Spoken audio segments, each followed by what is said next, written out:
as you heard, my name is Eugenio Smith. I am a co-capacity building director here at Movement Voter Fund, and our small but mighty team was born in 2019, out of demand directly from the groups on the ground that we serve. And we are now up to 4 staff, all of whom come from the movement, and have done organizing work on the ground. Our groups have some huge potential, but due to underinvestment and institutional oppression, they just haven't had the same level of opportunities to access technology, tools, and trainings as their whiter, straighter, non-transgender, etc. counterparts have had. But they have these deep connections that are trusting with these same types of communities that we know we need to engage if we want to have that type of social change that we've all envisioned for that beautiful future. So we built a program that listened to them and helped them build that type of beautiful, like scaled up version of their organization that they wanted to see, and a scaled up voter engagement program that had real deep impact. And so when we first started our capacity building program, we did a scan of the capacity building field, and we did giant needs assessments of our groups and providers, and we still do them today to make sure we're giving our groups what they are asking for, and we're giving them what they need when they need it most. We collaborate with over 100 providers and national partners to support our local grantees every year. And we also want to recognize and do recognize that the needs of this moment are greater than anyone can meet alone. So we are working tirelessly to build a capacity building network of intermediaries that can join together to know if there is a need that comes up, who they can connect people to, and who they can join forces with to meet a need when it comes up so that they can fight the good fight together. We have funded and connected hundreds of organizations with thousands of resources in 4 strategic buckets. In the tech and data systems realm, we have connected hundreds of partners to tech tools like voter registration tools, relational organizing tools, and modeling data. So folks can find folks in the specific demographics that they're working with to register and or re-register those purged voters from those voter rolls.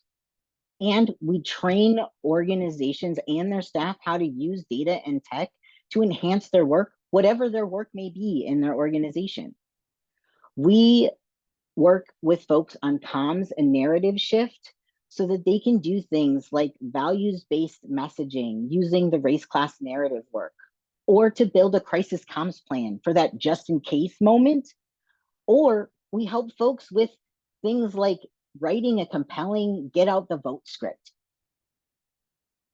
In our org and leadership development area, we really try to support groups with cutting edge training opportunities where they can also have peer learning and sharing opportunities in cohorts and trainings, from anything from fiscal management to voter engagement tactics like vote by mail and deep canvassing. And then lastly, we do safety and security. And let me tell you, this is our hot ticket zone. This is everything from how to spot phishing and doxing threats, to how to scrub the internet for your data, to bystander training, to how to create organizational safety protocol. Because we know and recognize one of the easiest and most effective ways our opposition wins is by making our organizers and their organizations afraid to organize. You know, essentially staying at home. Our safety and security requests went up by 50% from 2020 to 2022. This year, we're on track to double our 2022 numbers, and 2024 hasn't even peaked yet. In election years, our peak zone is October to January.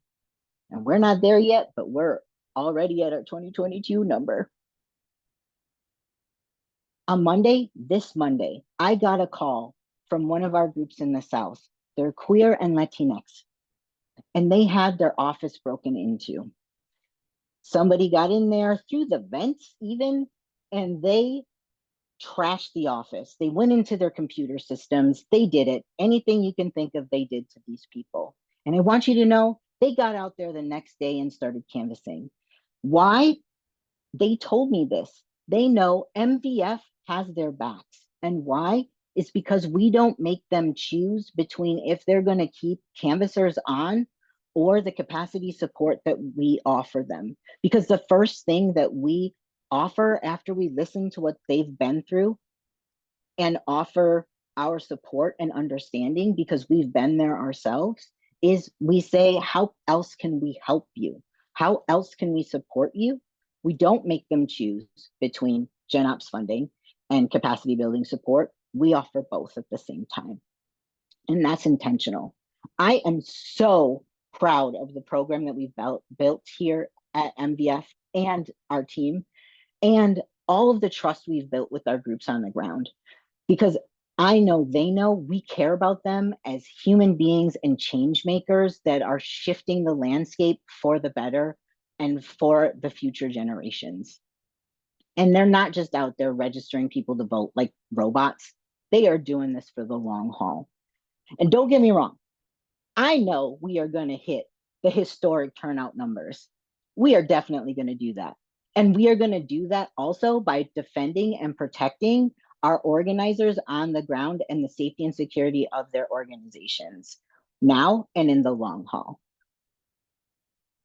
As Billy mentioned earlier, LGBT organizations and trans and gender non-conforming groups and their communities are impacted directly by so many of the issues you're hearing about in the media.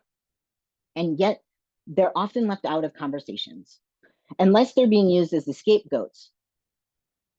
So working with the Equality Federation has been mission critical to us on so many levels. But one in particular is being able to build strong coalitions with our groups on the ground in the ecosystems that they're working in, so that we can build strong bridges to weather the storms of hate, division, and fear with love, unity, and hope.